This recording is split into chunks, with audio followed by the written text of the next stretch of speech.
Hey everyone, good afternoon. For this week's discussion, I chose to share on the historic Camden site in South Carolina.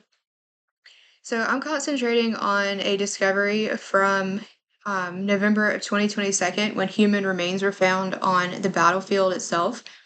So the Battle of Camden took place on August 16th, 1780, and was a major victory for the British. The Americans lost about 2,000 men, and around 1,000 were captured. The defeated General Gates fled on horseback all the way up to North Carolina. So flash forward to 2022, and makeshift graves were found at the site of the Battle of Camden. So some were actually found by accident by hobbyists, and then others were discovered by archaeologists working under the South Carolina Battleground Preservation Trust and the University of South Carolina's Institute of Archaeology. Also working with them was the Richland County Coroner's Office. So it was discovered that many of the bodies were only 5 or 6 inches deep in shallow graves, and they seem to have been buried in a hurry post battle, most likely by the British.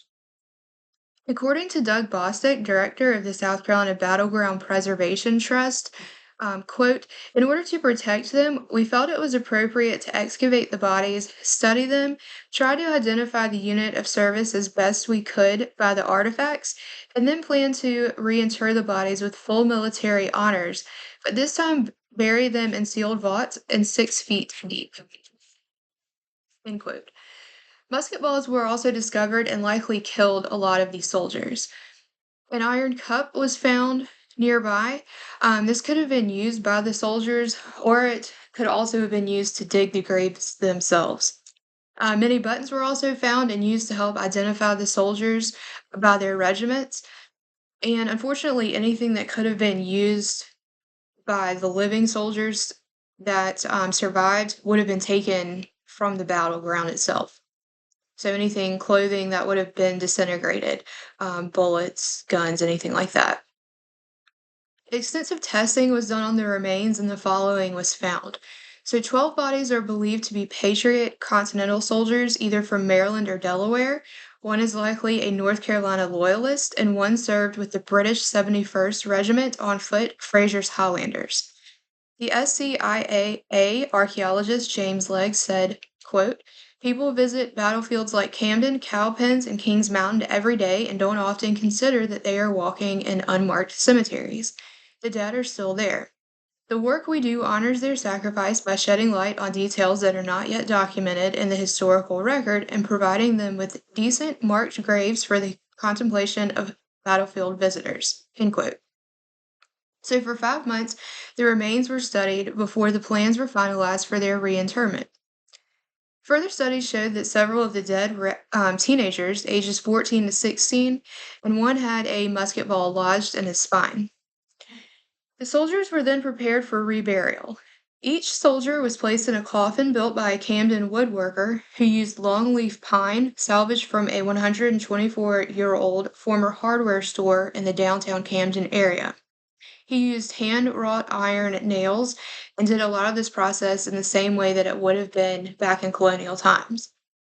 Soldiers were transported from the coroner's office in Columbia to the Kershaw Cornwallis house, which is in Camden, not far from the battlefield itself.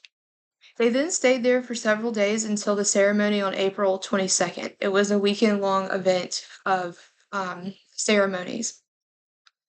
And this was on a Sunday when they were actually reinterred. So the soldiers were then transported by horse-drawn carriages to the battlefield from the Cornwallis House by an honor guard and army band from Fort Jackson in Columbia. The funeral was conducted as a joint Anglican Presbyterian service, and they had prayer books written in original Elizabethan English. The soldiers now rest on the battlefield with markers. So the historic Camden site is made up of several areas that are wonderful places to take classes for field trips. There's of course the battlefield itself where you can go and see where the 14 soldiers are reinterred. There's also a Quaker cemetery down the road that's not far that's very interesting to see, and the Kershaw Cornwallis house, which is where Cornwallis was. He had his headquarters during the battle. There's also a living history area in that on those grounds where there's blacksmiths, woodworkers, cannon demonstrations, soldiers that will dress up. You can take tours of the house. It's a very extensive area. It covers a lot of ground. So on Fridays, when the weather is nice, throughout the year, they do field Fridays during the school year where school age children can go out and they do all day events that they can go and do hands on history, which is really fun for a lot of them. Also, the first weekend of November every year, they have the Battle of Camden Revolutionary War reenactment, which is also another way that kids can go out and can learn from history. And really, it's for people of all ages. On Saturday and Sunday, they do the reenactments as well.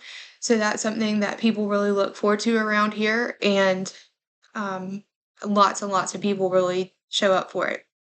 So that is the area that I chose, and I think it's something that is really important for preservation, and Camden has done a really good job of preserving that area, and especially with these 14 soldiers, that was something that was really neat to see community in the area come together for the importance to reinter those soldiers and give them the proper burial that they deserved. So, y'all have a great rest of the day. Thanks.